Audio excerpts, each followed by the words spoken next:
Yes. Perfect.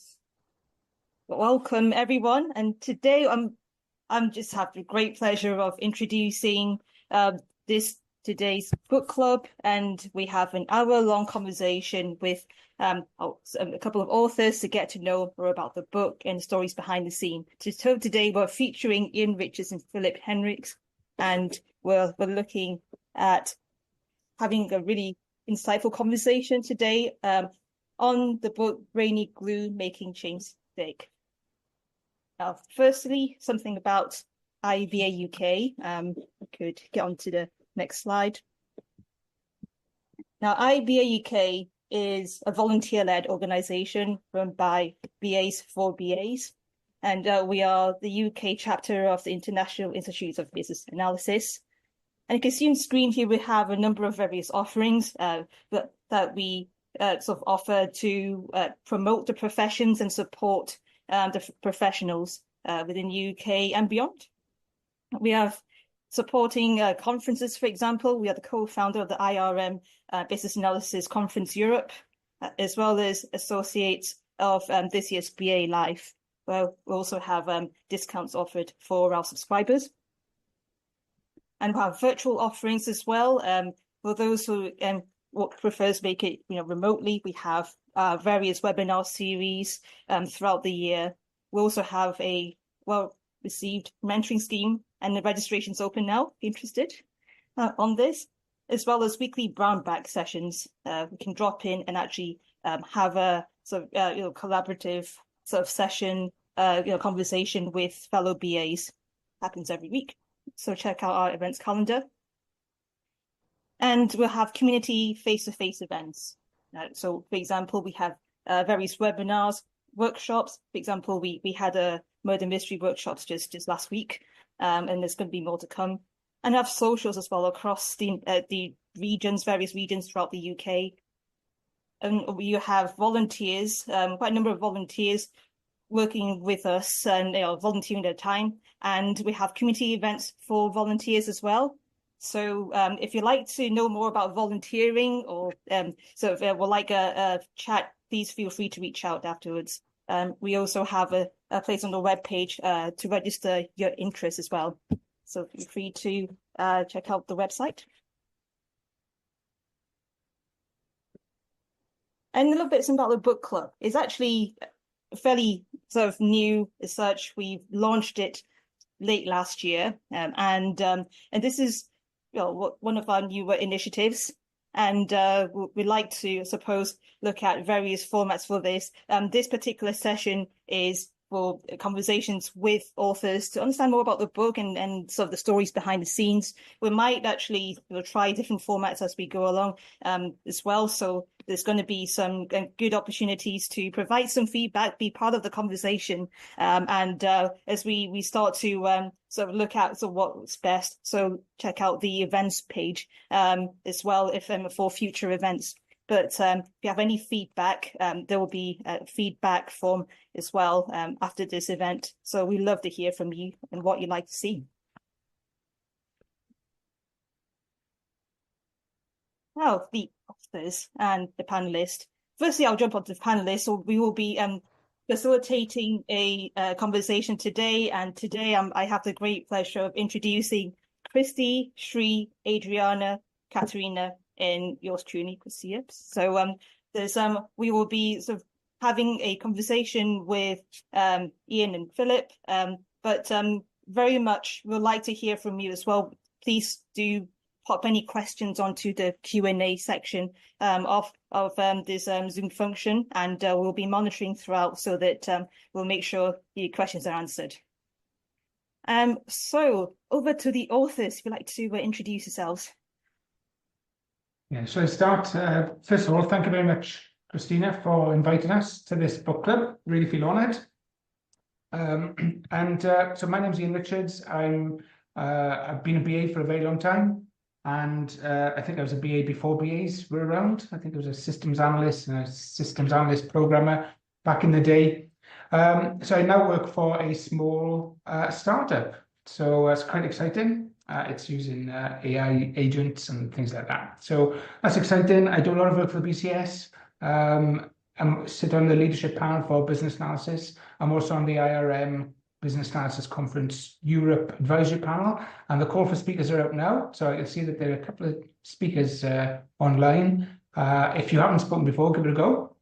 In my spare time, I'm a warrant officer in the British Army Reserves, and yeah, that's me. All right. I have a background in engineering, hardware engineering and hardware design, actually. So I still know what's running inside these smartphones and stuff, although the technology has advanced a lot since back in those days. But I've spent most of my first 8 to 10 years as a software engineer, and then I moved on to business analysis. And I usually say that for me, BA is the acronym for by accident, because I didn't really study for it or give it much thought. I just was bored of writing the code. I wanted to be more involved in the process of deciding what to write or what to code. So that's how I became a business analyst and doing lots of BA-related stuff, analysis, architecture, product management and product ownership, more strategic work as well, lots of focus on customer experience and innovation as well. So I've done a lot of things related to business analysis in the broad sense.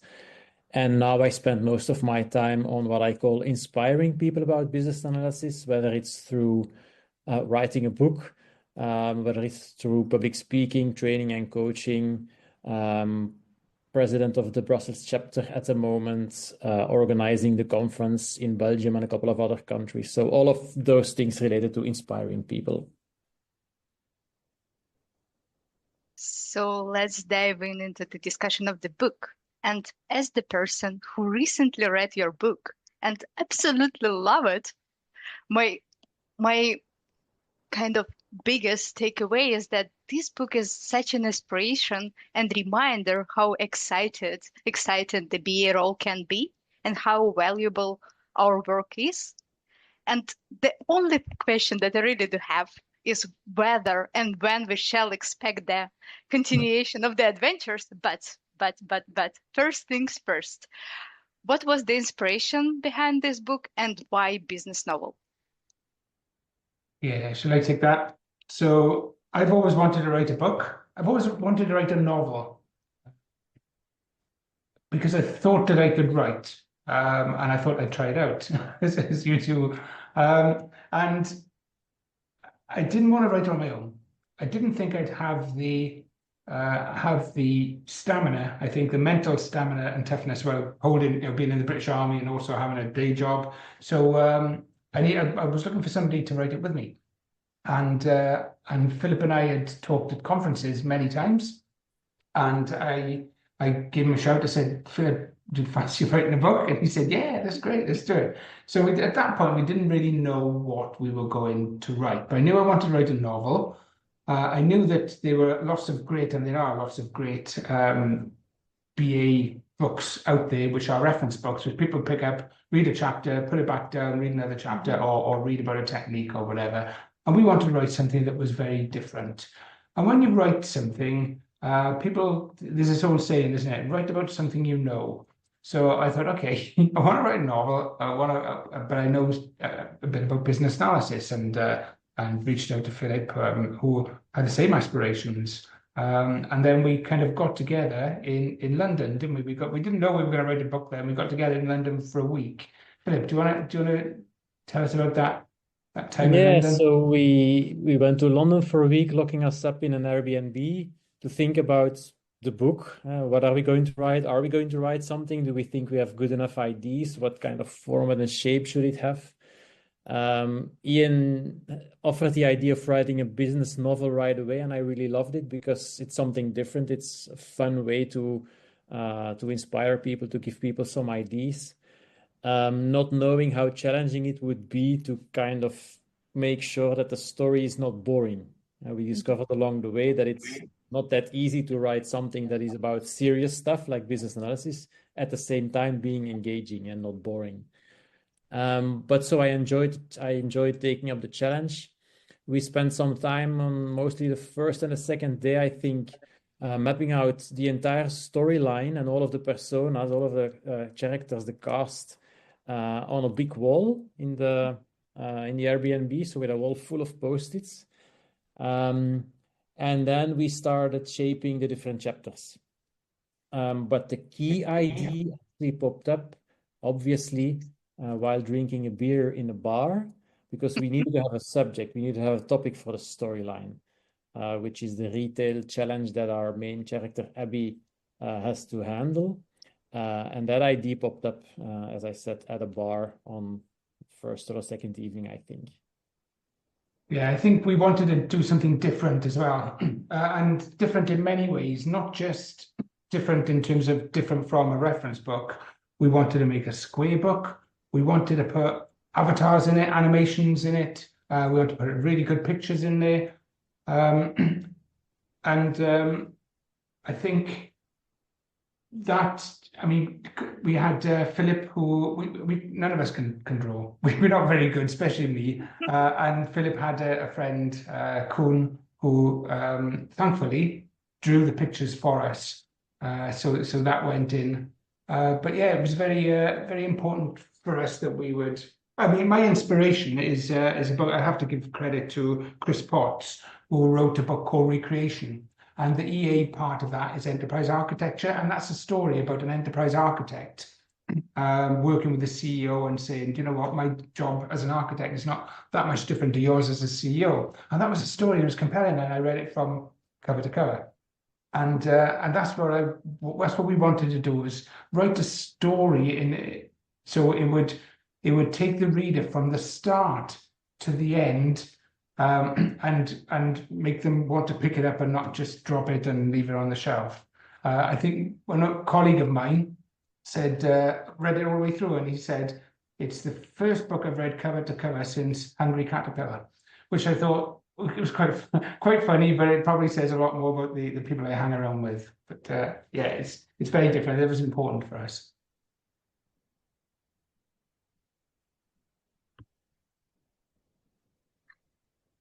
Yeah, thank you for your answers. I think it's interesting because indeed I read cover to cover. It's not that you're picking some chapter, specific technique, and then just learn about that particular part. It's really a story that you want to know what's going to happen next, how the characters will be developing, what are the next challenges that they will face with. But do you need to be a BA or to be a mature BA? Let me rephrase. To read this book, or this kind of open to any level of the, like, you should not be possess any specific knowledge, so then you will be able to understand the story, understand the techniques. The story is very understandable, I think, for anyone. It's not about, it doesn't require any prior knowledge about business analysis or business analysis techniques. Obviously, if you have some experience, you will recognize some of the challenges our characters come across and how they handle them. But if that's not the case, it gives you an impression on what business analysis can be. So no prior knowledge is needed. And I think it's not just the book that is interesting for more junior BAs to get to know what are different aspects of business analysis, but it might also help some people handle the challenge of explaining what business analysis is about. Just give your stakeholder the book, and they might finally understand what business analysis is about and what BAs can do for them. Yeah, it's also about personalities, it's about situations. I mean, the book has got in there, it's got 25 techniques, it's got drama, intrigue, humor. It was important that we put some humor in, and even romance. That might take people to the end to find out what happens. That's maybe why they don't put it down. But those are the hooks that take us through that. But it is the situations that we've got a lead character called Abbie Townsend, and we built her especially not to be perfect, to make some mistakes, and to come into situations where she had to think on her feet and leverage what's around her. So yeah, it's full of we like to think it's full of lots of different things, not just techniques. Yeah, one thing I liked was the character development and around the plot. But what about these characters? Are they actually totally fictional, or are they inspired from various people that you worked with in your career? Should I take that? Because there's one character called David who is a bit more like me, but unfortunately he's the most boring one. There he is. Where is he? At the bottom right, the one with glasses. That's David, and he's probably the stickler, the boring one, and he's probably more like me than anybody else, unfortunately. And not that I'm boring at all, but he draws on a wealth of experience in his past. And there's a part in there where I used to work as a contractor for the Ministry of Justice, and I'm not going to give away any secrets here, but I spent about 3 weeks in the I was going to say dungeons then. I don't mean dungeons, in the custodial areas of the Old Bailey, a mapping process, and finding it difficult to speak to difficult stakeholders who didn't want to speak to me, and all the challenges that came with that. And David, through David as a character, Abbie learns how to deal with situations because he gives her that advice. But yeah, it certainly draws on some of my experience, and lots of it comes through David. How about you, Philip? Yeah, on the one hand, definitely the experiences that we picked up along the way throughout our career have shaped the discussions and the techniques in the story and how they are used, but also things from our personal life. Like, for example, the lady at the top with the glasses is Ornella, and she's named after the friend of my father-in-law, who is also named Ornella, who is also Italian, like this lady, who loves making pizza. And so we weaved in those personal things to make the story more lively, more relatable, and more engaging. I think also, if you look at those characters, I remember in my childhood reading a book called Nicholas and the Gang. It was probably not read anymore. I think it's the same author as Asterix the Gaul, and he had animations in all his books. And that dragged me as a young kind of reader. It dragged me through the books. Unfortunately, now I read books which don't have pictures in, but ours does. And it not only has pictures, to bring it to life a little bit, it also has quotes, quotes that we've picked up that help to tell a story. But we think the thing is with the book, we wanted to put so many things in that we didn't have a massive amount of time to develop characters. They had to come in, and we brought certain characters in so that we could bounce off them and use them to carry the storyline. So we didn't have a lot of time to explain what they looked like and their mannerisms and things like that. So we thought then that if we create an avatar, it's just different again, and it carries people through.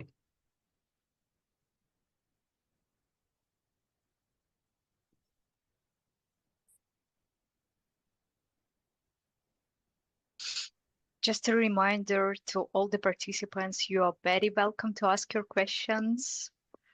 And this is a unique opportunity to hear the response from authors of the book, which is a great opportunity. So just a reminder, because we have not yet received any question in the Q&A section. So we will continue. And I believe Ian, you already mentioned that the book contains 25 techniques. But what are those techniques? Can we stop by those techniques? Yeah. Yeah, so we've got 25 techniques that we have, and they come in at the right part, what we believe is the right part of the story. Mm-hmm. The ones I quite like is the scamper one, and so Abbie has a brainstorm, and this book is all about collaboration and getting the workforce involved and buying into the change, and I know Philip is very passionate about change from within, working with people and getting that buy-in rather than applying change onto people. So she has a big brainstorming session. So we do some brainstorming, a bit about reversal. If you don't know about it, then you have to read about it in the book. brainwriting, and Scamper comes at the end. If you think about the double diamond, which is like the design thinking, when you've saturated all your ideas, you then do Scamper, which is we're going to test myself now. Substitute, combine, adapt, magnify or minify. The P is put to another use. E is, here we go, eliminate, and R is reverse. And these are the things that you think, okay, you apply those to this scenario and say, right, what can I combine to make a better service or a better solution? So that's a favorite one of mine. Philip, do you have one? Because I know that you were keen to put in not just a traditional technique, but also twists on the technique so that you could have a look at it through a different lens. Yeah, so one example of something that we twisted or gave a bit of a different viewpoint, an additional viewpoint, and let me just quickly, here is Scamper, by the way it's integrated in the book, is the stakeholder map, where we don't just want to highlight what are the stakeholders that we need to kind of develop this idea, or what are the stakeholders that will be impacted by the idea, but also what are the stakeholders that can help us make something happen. So not just a negative or impacted by change point of view, but also a positive. How can people contribute to make this change happen, to make this change more successful? And also, yeah, by visualizing it in a nice way, we think it's like with rich pictures, it's easier to engage people and tell a story to people and see, okay, how can we involve people to contribute to this idea? Another example of a technique that I find very powerful that we've included is the benefits map. You have multiple variations on the benefits map, but the key point is that it really helps you identify and keep focused on the goal you are trying to achieve. We build solutions not just because we like the solutions, but we build them to achieve some kind of improvement in our organization. So that's one of the techniques, because obviously with 25 techniques, you have to be selective. That's one of the techniques that I really found very useful to integrate in the story. There is another technique that we spent an extraordinary amount of time with, and that's the business case. And we were putting a business case kind of on a page. What we figured is that the days of writing a massive, really long business case and nobody reading it are gone. So we attempted to be a little bit agile and put a business case, together, which was very, very quick on a page, but had the essential information on there, because it has to be on there, whether it's on an email, on a canvas, or whatever. But that took us a lot of debate between us and a bit of disagreement. We didn't disagree about much, but we disagreed on possibly what was in and what was out of that business case canvas. And that's interesting, because those are the disagreements or the discussions that happen in real life as a BA.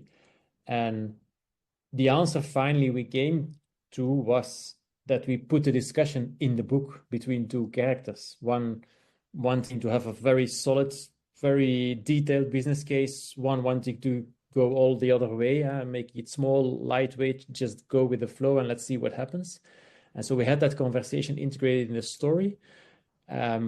As a kind of reminder, I guess, of that these stories are just part of BA life, and that it's okay to have these discussions because they help you understand what is needed in this specific context for this group of stakeholders to move this idea forward. Yeah, and I think this was kind of refreshing, because indeed this is what happened in reality. You customize something, like you may customize. Nobody prevents you from making something to fit the purpose. And this is the great that you illustrated this through the conversation, because this is what really happens on the project, I guess. And we do have our first question from Robert. So I will read it out. If you had to exclude something from the final version, what was the most difficult concept, character, tool to exclude from the book? Or did you get to include absolutely everything you wanted? Oh, that's a tough question. Did we exclude something? Most probably yes. I honestly don't have the feeling that the book is lacking something. Obviously, we could write a book that is twice the size, both from a story perspective and from a BA perspective. But I think early on, we really thought carefully about what are the key messages that we want to share. And so three things came up. One is business analysis. I have an introduction to business analysis, and especially from a non-technical point of view, as there is hardly any mention of technology in the book. The second one is change and how business analysis can help change become reality, become something that people ideally like, maybe even, instead of being resistant to it. And the third one is an innovation element. And by having that framework, I think that helped us decide, is this adding something to the book or is this not adding something to the book, given this specific focus on business analysis, innovation, and change? There was a time where we had to take things out. And it probably doesn't answer your question, Robert, but we wrote the book and we are two white middle-aged men. So we gave our book to people who we, I guess we respected and trusted. One was Deborah Paul, another was Christina Lovelock, Christina Tan saw an early version, and we have a few other people who kindly looked at our books and provided reviews. But what came back was things from a female's perspective, and that was great for us because there's an occasion in that book where Abbie turns up and she's dressed, very professionally in a business suit, and I did have in there that she wore high heels. And then I think it was Tina said, "Why have you mentioned her shoes?" And I said, "Well, I don't know. If it was a man, would you mention shoes?" I said, "Well, no. So why are you mentioning it now?" And it was really tough questions like that we didn't have the answers to, but that was really valuable to put it past those who really scrutinized it, took out the rubbish, or forced us to take out the rubbish. No, that we would have anyway, but yeah, it had a really good review and really rinsed parts of it that needed to be rinsed. So if you ask me, we put the characters in for a reason. They're in there for a reason, to bounce a story off or to come with a different viewpoint and to drive different conversations. So I'm really happy with the book. I've always been really comfortable with the book. It took us 3 years to write, and that was because it was on and off over time. It took us 3 years to write. So you can't say it's not very well thought about, and we kind of pivoted a little bit here and there, but I don't think the final version, I wouldn't take anything out.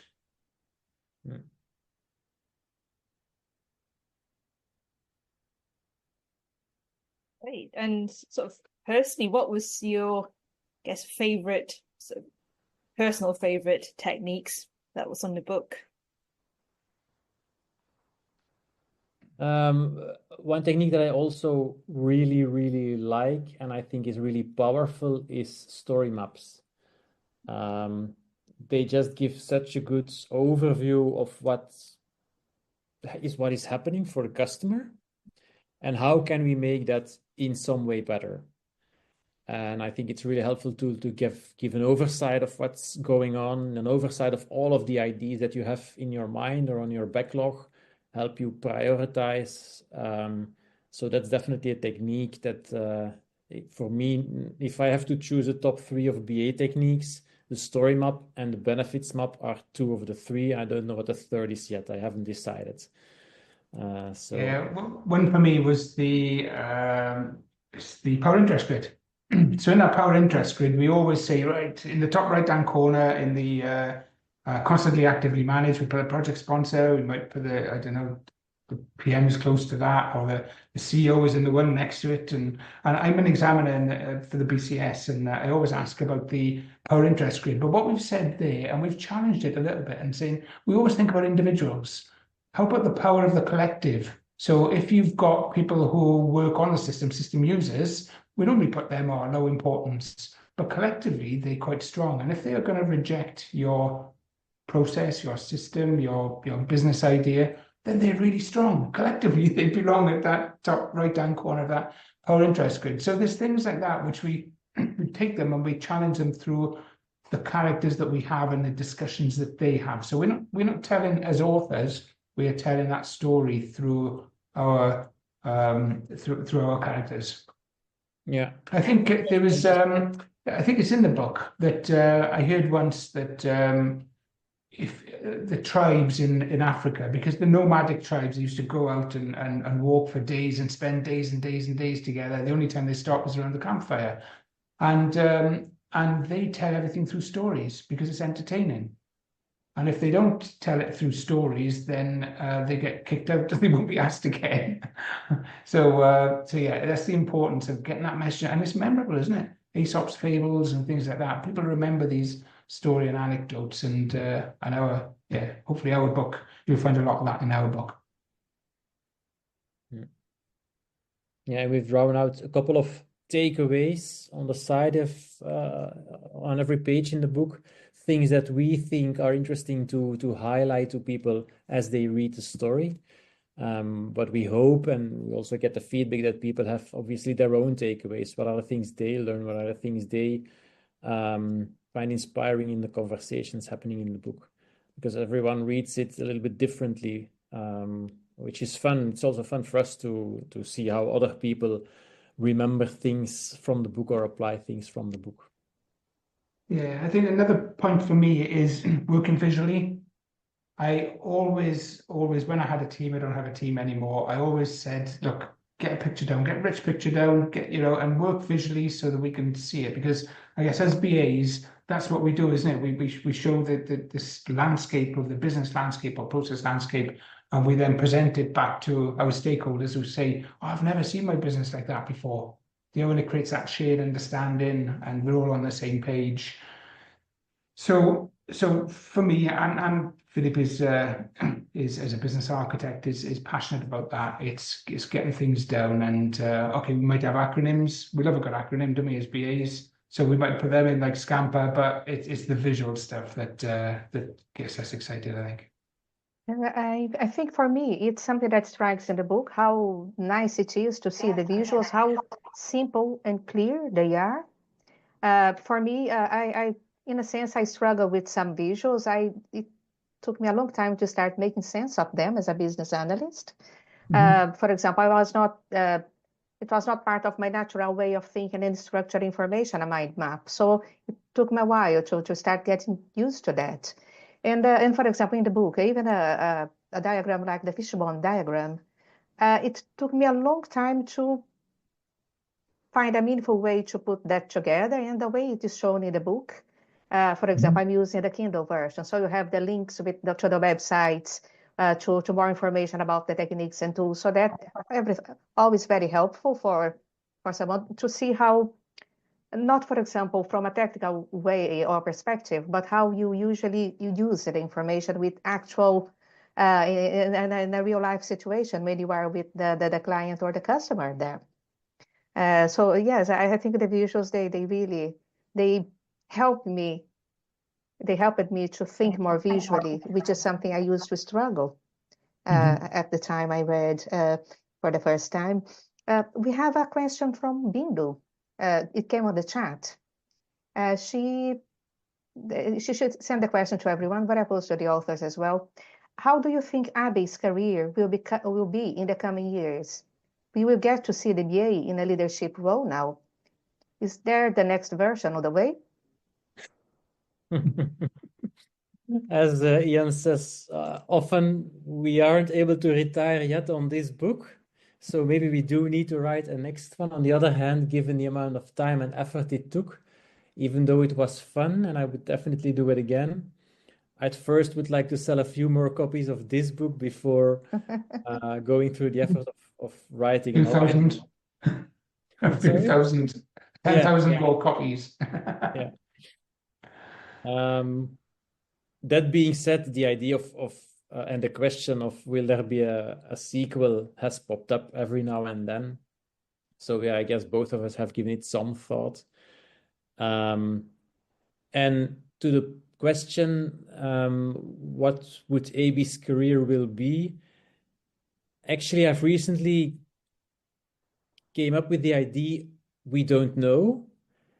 And there are so many options that instead of choosing one, it might be interesting to write like 10 variations of a sequel, short ones, obviously, with different futures, depending on the things that happen to Abbie, the decisions she makes or that are made for her in her career or in her private life, that she might just try out different career paths, which might be more inspiring than having a single one, because no single career path is good for anyone or for everyone.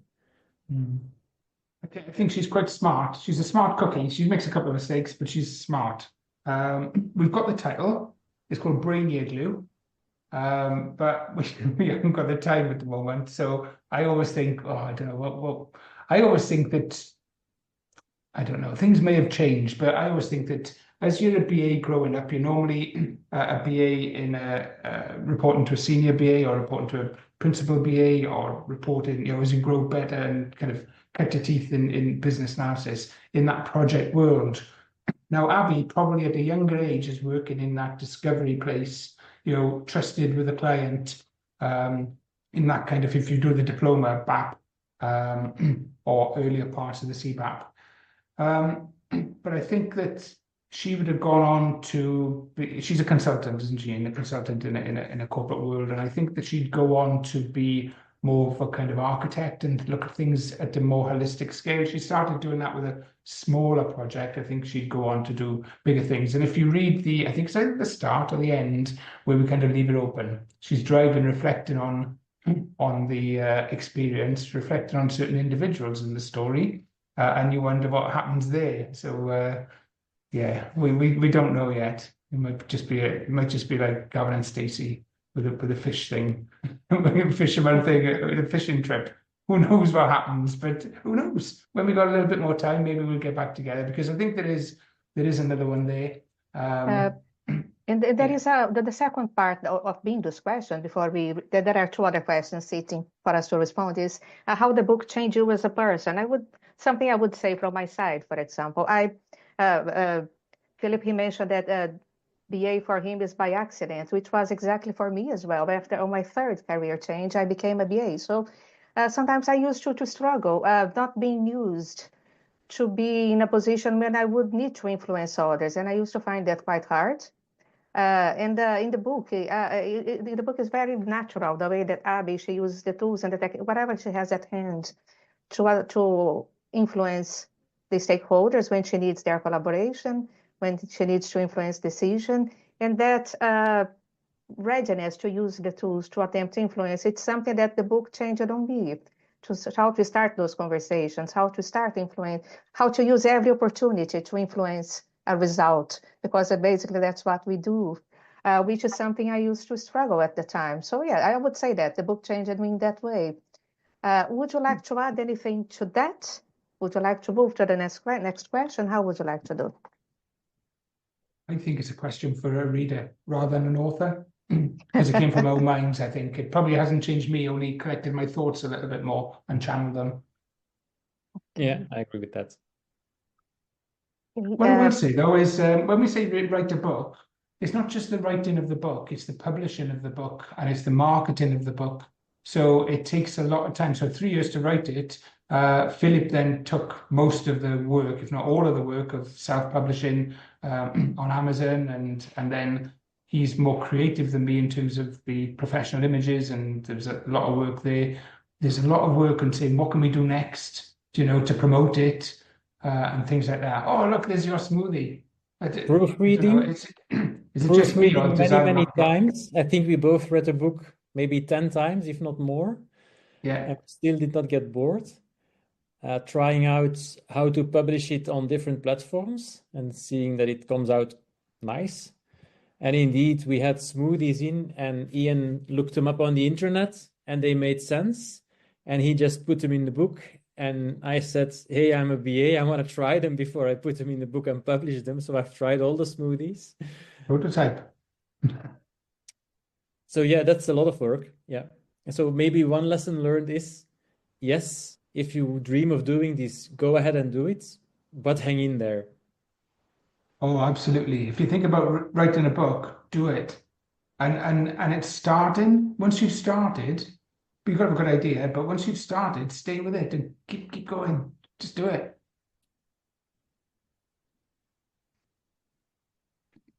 Okay. Let's answer the next question then. So Ian and Philip, from Kitty Hung, how much AI literacy business analysts need in order to work with AI tools on your perspective? If it was maybe Abbie working with AI tools these days, what are your views? Personally, I don't feel that I have that much practical experience with AI. I think it's very interesting and very powerful, and I use it every now and then for basic stuff. But there is just so much going on with AI and with lots of other technologies and other developments that it is impossible to keep up with everything.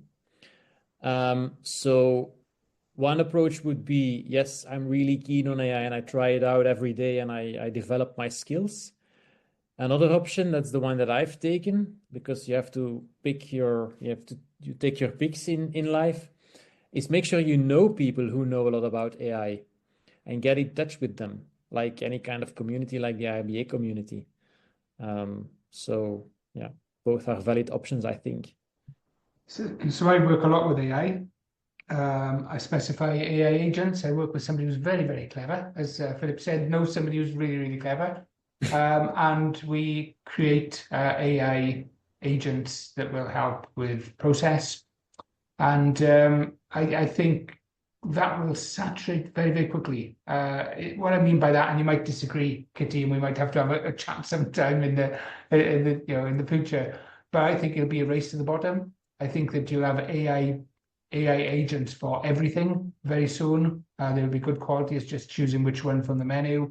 And then I guess it's what's next after that. So I guess for me as well, it's keeping up to date. Whether you go as far as writing, further than writing prompts and getting into Python and all the fantastic apps that are out there now, I think that an awareness of that is fantastic. If you've got the time to learn how to code and link all these apps up, then like make.com and things like that, then super duper. I know you're quite heavy into and advanced in your thinking, Kitty, and written a book of your own. So I bow to your kind of superior knowledge with that. But worth the conversation next time we catch up.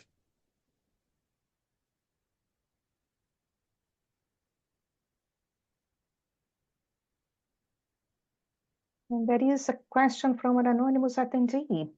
There is a summary of the book presented, and then there is a follow-up question. Could you tell a bit about the PR crisis that was faced by the company in the book, Infinity? Sorry, can you repeat that? Sorry, can you repeat that question, please? Sorry. They presented a summary of the book, and they asked, could you tell a bit about the PR crisis? Oh, PR crisis. Yeah, the PR crisis, yes. Yeah, sure. So the basic story is that there is this retailer, and their promise to their customers is that they will never go out of stock. So whatever they have to offer, they will have to offer it at any store at any time. Obviously, if you work with fresh produce, that's challenging because you have to have enough, and then there is some stuff that goes to waste. And they came in the news in a negative way, or on social media in a negative way, because apparently they waste lots and lots of fresh produce that is basically not good enough to sell anymore, but still very edible. And so that's the social media challenge that they came up, that happened to them. And so then Abbie comes in and to think about, okay, how are we going to handle the situation so that this waste is reduced? We don't have this waste issue anymore. Yeah, I think it was important to us as well to pick a subject that wasn't a CRM or embedding an ERP, some of the typical things that you do, your legacy systems, the book is directed, or it's written with junior BAs in mind, and that's not limiting it to that audience. It's just saying that if I was a young BA or an experienced BA, then I would read that book and I would think, do you know what? I get it. I get what a BA does. Do you know? I mean, it's called Brainy Glue, and some people have said, "Why have you come up with that title, Brainy Glue?" And it was a conversation I had with somebody, and they wanted to know what a BA was. So I explained what a BA was on kind of elevator pitch, and that person then said, "Oh, I get it. So you were the glue that sticks all transformation together. You are the brainy people who understand the solution, and make it all stick together." And that's I had a chat with Philip then. I said, "Do you know what? I think we may have the title. What do you think of this, Brainy Glue?" And Kuhn created us a great image for that, and we've got a great brand to go with it. So very fortunate that way. But yeah, it's certainly telling that story of what a BA is, what they do, what the challenges they have, what techniques do they have, and how do they deal with situations from start to finish, and then so that people get a better idea. Thank you very much. I would just.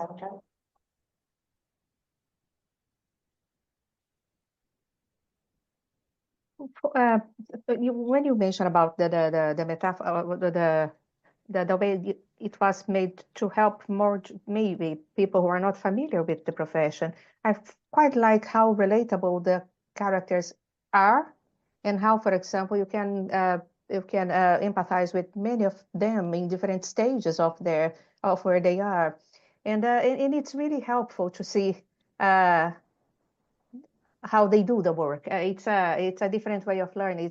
I'm very pragmatic in the way I like to learn by doing, and by seeing others doing. And the book gives me that experience. I think I made a comment in one of the comments on LinkedIn that I think it's quite visual. It's like a movie in my head when I'm reading the book. I can see the characters and the scenes and everything.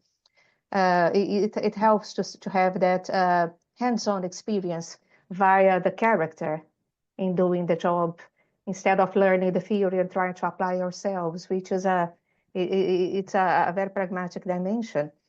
We always say that stakeholders are the best part of working as a BA. They're the best part or the worst part. So we've created really different characters. So you see Chandra, he's a bit of a technophobe. His daughters tell him what to do with phones and give him his phone cast-offs. And then you've got somebody who's super, like Jack. He's the one I want to be. I don't want to be David. I want to be Jack. And he's the one who just does things, instead of thinking about it and overthinking it and kind of analysis paralysis about it. He does it. He grabs the ingredients and he goes and just does it. So you, as a BA, you come across all these different characters in your life, and you deal with them in different ways. So you've got Onella as Philippe developed her as a character, and she's a doer as well. But she's a bit stayed in her ways. What do you think, Philippe? Yeah, absolutely. And I hope this also serves a bit as an inspiration that any character has something to add. I mean, we sometimes get frustrated if people do things in a different way than we would like or we would want. I do so, absolutely. But then again, by reflecting on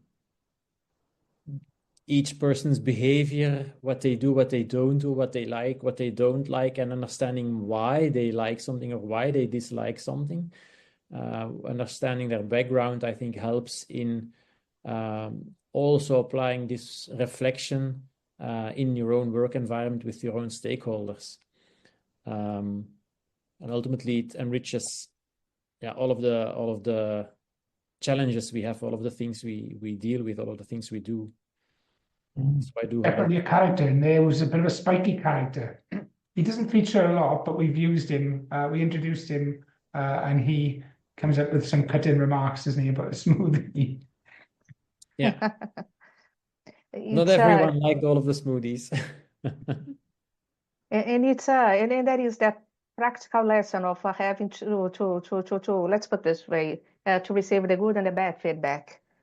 When you are trying to, they were at that point they were piloting, let's put this way, this movie, so they have to deal with whatever comes back. And yes, and it's very human response. It's not personal when you receive a feedback in relation to the work you have done or the outcome, and everything informs the direction of the work going forward, which is very helpful to see how let's put this way, how the examples are put together to show us how to take things and how to manage the feedback and how to position ourselves when things happen. And even I would not try to be a sort of negative or restrictive, but how to sort of contain the will to cause a change and immediately, because many discussions with many stakeholders, and they will need to take place until the change is implemented, until everybody benefits from what is being implemented or the problem is resolved. There are a few ropes to jump, let's put it this way, and we have to have that patience, not to overpromise, to manage expectations, and make the best of what the opportunities that show on the way. And I think that's it's good to see the examples in the book, how they play out, and it's something that I particularly enjoy on that. Oh, good. Thank you. Yes, I agree. I think it almost puts a target audience, let's say a junior BA, into almost immersed into a real life scenario of the various stakeholders that they could face in a real life setting, and I find that to be quite refreshing. I personally haven't seen anything quite like that in the market, and I myself, I would say, a semi-accidental BA. I started my career in corporate finance, so if a book like this came out earlier in my career, I think it would have put me in good stead, or better stead, sort of getting into this profession. So absolutely, I agree with Fiona. On the back of that as well, I think that Abbie is it was important for me that she come from a military background, so she's not a fresh starter, and she just wants to try things differently. So we've got David, who's the born stick in the mud kind of stickler with things, and she just tries something, and it's sometimes better to ask forgiveness than for permission. And she goes back. She knows she's going to be in trouble because he's not going to like it, but very often it's her just trying things. And I think we've got a freedom as a business analyst to try one of the techniques. There's a book out, isn't it, by Debbie and Jonathan Hansley and Adrian and David Beckham and I think I've missed somebody out. James Cagle. And they've got 123 techniques. And I said to Deborah, I said, how many of they really? She said, there's more than that. She said, well, 1, 2, 3 sounds good, doesn't it? I said, yeah, great. So so what I'm saying is there's 123 techniques out there. So what workplace says you can't try that? Why not try a storyboard? Why not try a rich picture or a mind map? And I think she has that mentality of going in and not being told that she can't do it, but just try it, see how it goes. What's the worst that can happen? And that the other point for me in the book is that I quite like that attitude, that can do attitude from Abbie. Because, for example, there isn't anyone with military backgrounds or relationships in my family. It's not an attitude I'm used to. People go in and have that attitude. But I found it facilitates things when you want to effect change. And something that I was thinking about is, for example, Christina, she mentioned the person being refreshing, coming across that mindset. I found that quite helpful, coming from a position when I didn't have to as much influence anyone to move into a BA. Where I had to influence, and sometimes I found myself very rusty regarding that. So that gives us some ways to start conversations and ways to use what we see as, let's put it this way, lifeless techniques in a book. They can be applied to cause the change we want to effect. And well, in a practical sense, it could be, we are nearly going towards the sense of the end of our session. Have you sold the rights to make a book or a series? We have The Office, we have other series. Why not Brainy Glue? I'm still waiting for the offer from Netflix. Okay, that would be great. Blockbuster. Yes, We did sorry. think about animating it, didn't we? You know, with those animations, the stick animations, creating little snippets of that, parts of it, and publishing that as part of our marketing, but we never quite got there. Life overtook it. One idea that still I think is worth pursuing and would not take too much time actually is develop not a game, like a set of cards with all of the characters on them and their typical behaviors, and that you can in a workshop or in a team meeting say, okay, how would, and then you just draw a random card, how would Jack respond to this? What would he do? What would he say? So a bit like the 6 thinking hats, but then with a bit more detail, I guess. So there are some ideas to kind of add on to the book to make it more practical, more fun, more hands-on.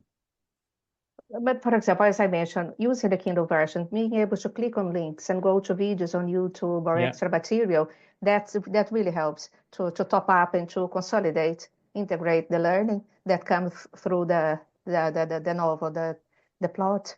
Yeah. So let's make our move. Can we move towards the concluding our session, Christina? We have our book giveaway for tonight. And I would ask, who is going to select the number? Is it Ian or Philip? Ian can You do can the honor. choose. He's the Okay. Do I say it out now? Yes, from 1 to 60. Give us a number, please. Okay, go for number 2. 2. Let's see here. So, yes, the person who got the book is Adeola Akinla, who joined us tonight. So we'll be contacting you we'll contact you directly via the email you use to discuss how you can receive the book yourself. So thank you very much for joining us. Thank you everybody who joining us tonight. It's been lovely to have this conversation and be able to discuss this book, such an enjoyable book with the authors. And thank you, Ian and Philip, for joining us and discussing our ideas, so the process of creating and how you selected the tools and how you expect people to use and benefit from it. Thank you very much for this gift you gave us to us business analysts and aspiring ones. The last thing I will ask everybody is I will put a link on the I'll put a link on the chat, and it's a link to a form. If you could let us know how we can improve the sessions, what you would like to see in the sessions going forward, please let us know by completing this form. And I pass back to Christina. Yeah, I suppose one final question for those who are interested in knowing more about the book but haven't read it already. Where do we find it? I will just quickly pop up the screen again with the brainyglue.com link here. And it does contain still, the website does offer a 16 chapter sample. 16 chapters, that sounds huge, but as we said, they're very brief, so gives you enough of an idea of what the book's about. And if you like it, then just go ahead and get yourself a copy. It's also on Amazon. If you type in Brainy Glue book on Amazon, you'll come to it there, and it's about, I think it's $19.99. We kept it low because we thought that maybe junior BAs would be able to afford it a lot more. So that's why it's not as expensive as other books. But thank you very much, everyone on the panel, for inviting us again. Really appreciate it, and thanks for everybody who joined. I hope you found it interesting and really enjoyed it. Thank you very much. Thanks from my side too. Yeah, thank you, everyone. Have a lovely evening, and I'll see you at the next event. Thank you. Bye-bye. Thank you.